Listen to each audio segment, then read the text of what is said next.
कर्तृत्व असतं तर काल समस्त विरोधी पक्षाच्या शिष्टमंडळासंदर्भात त्यांनी असं विधान केलं नसतं.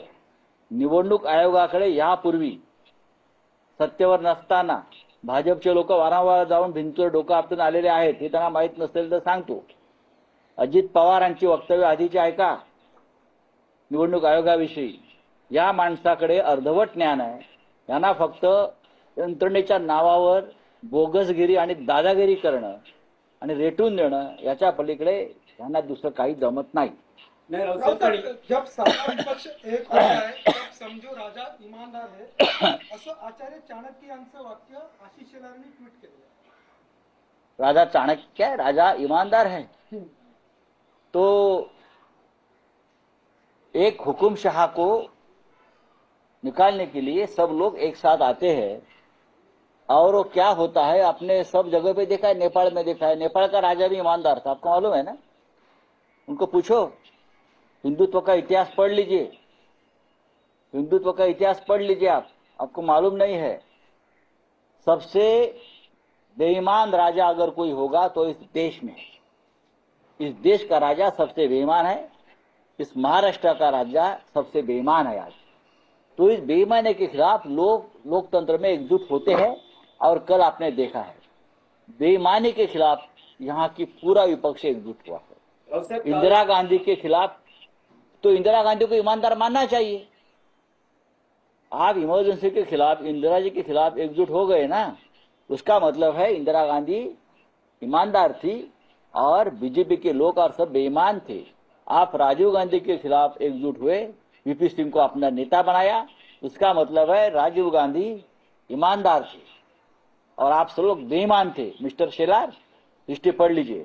साहेब, त्या कालच्या शिष्टमंडळाच्या व्यासपीठावर राज ठाकरेंनी म्हटले की मी 2017 पासून महाविकास आघाडीत होतो. एका प्रकारे आपण महाविकास आघाडीत येण्यास इच्छुक असल्याचे संकेत काल त्यांनी व्यासपीठावर दिल्याचं म्हटलं जातं. तुम्ही त्यांना तिथेच हा प्रश्न विचारायला हवा होता. त्यांना विचारलं की 2019ला महाविकास आघाडी. असं आहे की राज ठाकरे हे त्यांच्या पक्षाची भूमिका स्वतः मांडायला समर्थ आहेत किंवा त्यांचे जे लोक आहेत ते समर्थ आहेत. काल राज ठाकरे महाविकास आघाडीच्या बाहेरून आलेले एक नेते होते. कारण हा शिष्टमंडळाचा जो कार्यक्रम आहे सर्व पक्षीय होता आणि सगळे आमंत्रित होते. त्यात राज ठाकरे साहेब स्वतः होते. बाकी पुढला त्यांचा राजकीय निर्णय काय आहे ते स्वतः घेतील. नाही, पण त्यांचं जे विधान आहे की मी 2017 पासूनच मला माहित आघाडी सोबत होतो, याचा अर्थ असा म्हणायचा का की ते म्हणजे तुम्ही त्या दिवशी म्हणालात की काँग्रेसला सोबत घ्यावं ही त्यांची इच्छा आहे, भूमिका आहे, पण निर्णय नाही. तर आता त्यांनी जे म्हटलं आहे तर ते संकेत मानावेत का की ते महाविकास आघाडीत येण्यास आहे की त्यांच्या पक्षाची भूमिका ते स्वतः मांडतील ना. त्यांच्या पक्षाची भूमिका मांडायला इथे मी अजिबात उभा नाहीये. मी महाविकास आघाडीची भूमिका मांडेल, मी शिवसेनेची भूमिका मांडेल. ते शिवाजी पार्कला शिवतीर्थ या इमारतीत राहतात बरं का. आणि त्यांच्या दोन्ही बाजूला घराला दरवाजे आहेत. कुठल्या तरी एका दरवाजावर उभे राहून तुम्ही त्यांना जरूर प्रश्न विचारा, ते उत्तर द्या. तुम्ही म्हणालात की तुम्ही महाविकास आघाडीचे नेते आहात, महाविकास आघाडीचे शिल्पकार म्हणूनही तुम्हाला ओळखलं जातं. तर अशा वेळेस महाविकास आघाडी राज ठाकरेंना सोबत घेण्यास इच्छुक आहे का? नाही, पण याच्यावर चर्चाच झालेली नाही ना. काय नाही, कालचा विषय होता हा निवडणूक आयोगातल्या आमच्या निवडणुकीतल्या घोटाळ्या संदर्भातल्या शिष्टमंडळाचा होता. मला असं वाटतं आपण सध्या त्याच्यावरच चर्चा केली पाहिजे आणि भविष्यातल्या राजकारणावरती तुम्हाला लवकरच माहिती मिळेल. केंद्रीय निवडणूक आयोगावर तुम्ही आधी मोर्चा काढला होता, तुम्हाला सगळा म्हणजे राष्ट्रीय स्तरावर सगळा आम्ही काढला होता ना राहुल गांधींच्या. बघा कालचं त्यांची जी भूमिका पाहिल्यावरती आम्हाला असं वाटलं की या निवडणूक आयोगाला धडा शिकवायला पाहिजे. काल आम्ही एकजूट दाखवली, काल आम्ही एकजूट नक्की दाखवली. आता ह्याच्यावरती आम्ही एकत्र बसून चर्चा करू. आणि तुम्हाला माहित असेल की मिस्टर देवेंद्र फडणवीस, तुमचा देशाचा अभ्यास फार तोकडा आहे, कच्चा आहे, जरा दुरुस्त करून घ्या. ते जे म्हणाले ना की जो गोंधळ आहे आणि म्हणून शरद पवार निघून गेले, ह्याच विषयावरती आम्ही दिल्लीत मोर्चा काढला होता. हेच प्रश्न, मतदार याद्यातले घोटाळे,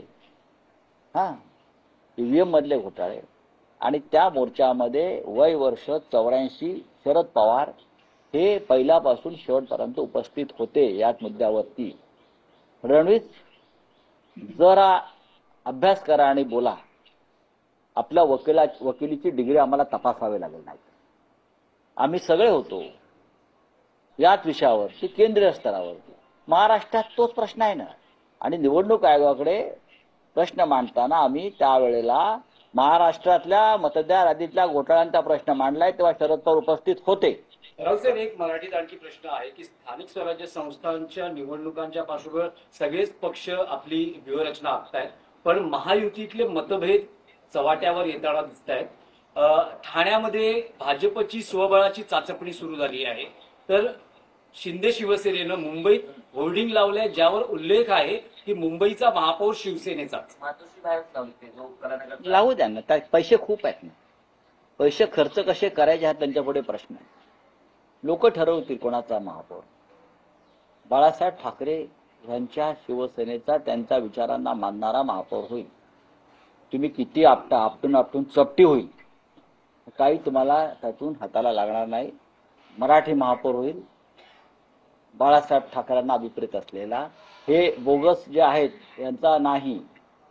माननीय उद्धव ठाकरे साहेब आणि माननीय राज ठाकरे साहेब यांची जी एकजूट आहे त्यातून जो विजय प्राप्त होईल त्यातून महापौर निर्माण होईल. भारत ने तेल लेने के लिए मना किया है. ट्रम्प का प्रेशर काम कर गया कहना. ट्रम्प का प्रेशर हमेशा काम करता है मोदी जी के ऊपर. ट्रम्प ऐसा लगता है कि मोदी जी उनके पास नौकरी कर रहे हैं. ट्रम्प के प्रेशर में मोदी जी काम कर, इसीलिए तो ऑपरेशन सिंदूर बंद किया. आप रशिया तो हमारा सबसे भरोसेमंद साथी है, मित्र रहा है देश का. हम रशिया के साथ इस प्रकार से बर्ताव करेंगे तो पूरा बैलेंस बिगड़ जाएगा. तो और भी आया है सर इसके विचार देखते हुए. अरे मोदी जी को अब बहुत कुछ सीखना है. मोदी प्रधानमंत्री जरूर है लेकिन विश्व की राजनीति अलग होती है.